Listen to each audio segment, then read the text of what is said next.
Now it's time to make a platform that the Stirling engine will stand on.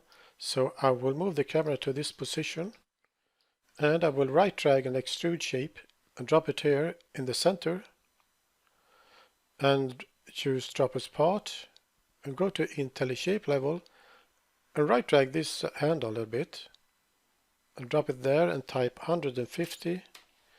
Then I will select or click this handle and type 150 and I will click this handle and type 290 and then I will click this lower height handle and type 15. Then we will blend these edges, so I will select the platform in part level and use the S key, select blend, and here in properties we will change that to 15 and hit enter once. Select this edge and that one and also this one and this one. Then I will right click here in the scene and click OK, and then we will remove material along these edges on the platform. So I will select this edge until we come to face and edge selection or face and edge level. So when this edge is selected, I will press tab to select all smooth connected edges. So now I can right click here and choose extract 3D curve, and now we have got a 3D curve here. And we will use this 3D curve to remove material. And we will use Sweep Wizard to remove material. We select Sweep Wizard and we select the platform. And here we choose Remove Material and we click Next. Away from the surface and we click Next here.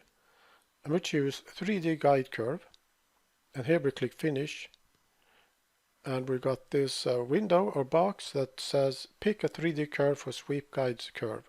Well, we'll select the 3D curve here. And the grid for the profile will be placed at the starting point of the 3D curve. So now we will draw the profile that will remove the material. So we use the S key and we use a circle. Click here on the origin and we drag and right click and type 5 and hit enter.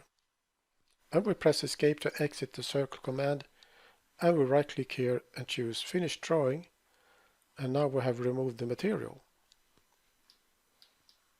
And we will also make a railing that will go around the platform, and we will use the 3D curve to make the railing. So we use the Sweep Wizard again, select it here, and then we select the 3D curve.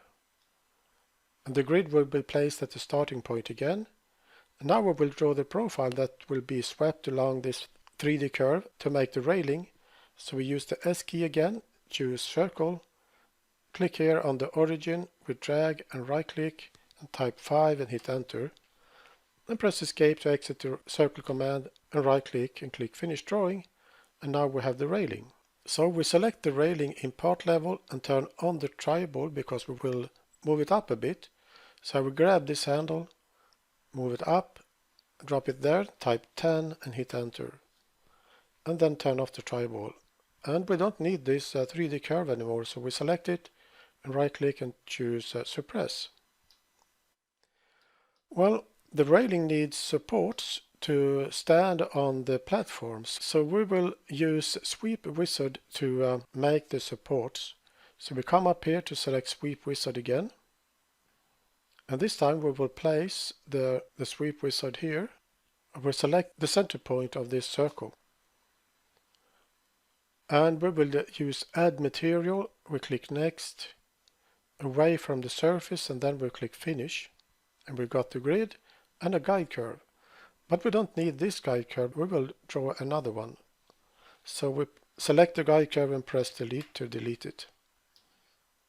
And we have to change the orientation of the grid, so we will use the tribal, and the y-axis of the grid will be pointing parallel to these edges. So I will use this orientation handle and choose parallel to edge and we can choose one of these edges, but I will choose this one.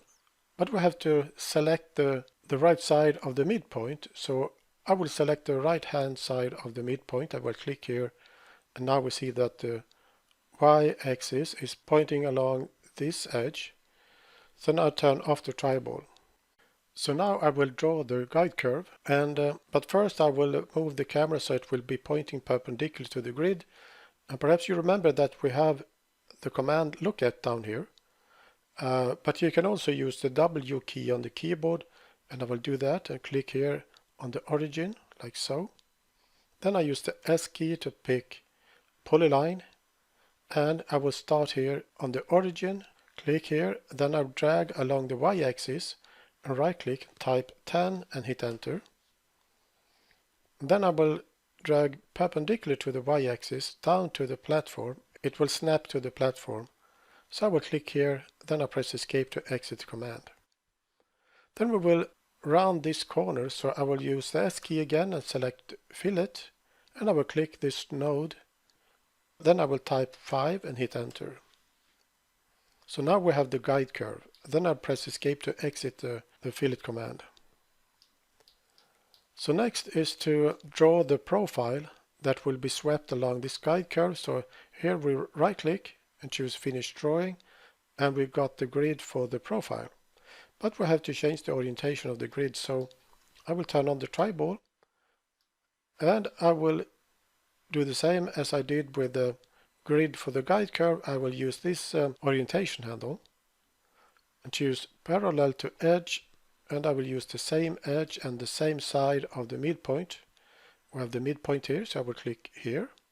So now it is in the right position. I turn off the tribal. So now we will draw the profile. So I will use the S key again and a circle. Click here on the origin and drag and right click, and now I will type 4 and hit enter. Then I press escape to exit the circle command and right click and choose finish drawing, and now we have the support here for the railing. But we need 2 more supports on this side. So now when this support is selected in IntelliShape level, I will select the tribal or turn on the tribal. And I will select this axis. Then I will right drag this handle, the center handle, right drag along this edge until I come to the midpoint here, because it will snap to the midpoint. And I will drop it here, and I will choose link. I need 2 more. 130 will be fine. I click OK, and we have 3 supports on this side. But we need 3 supports on the other side as well. So I will turn off the tribal. So now when this support is selected in IntelliShape level, I will use the Shift key to select this one. And if it doesn't work, I can deselect first, and then I will use the Alt key, Alt left click, to select this support in IntelliShape level. Then I will use the Shift key to select the other 2. Then I will turn on the tribal, and I will move the tribal to the midpoint of this edge here. So I will loosen the tribal, right click the center handle, choose midpoint of edge, this edge. Then I'll lock the tribal, right click this orientation handle and choose mirror and link. Now we have 3 supports on the other side as well. Then I turn off the tribal. Then we will add blend, or we will blend these edges so it will be a smooth transition between the support and the railing. So I will select the railing here in part level, use the S key and select blend, and here in properties we change to 1 millimeter, and I will select this edge, and I will continue with this one and this one, and on the other side I will click here.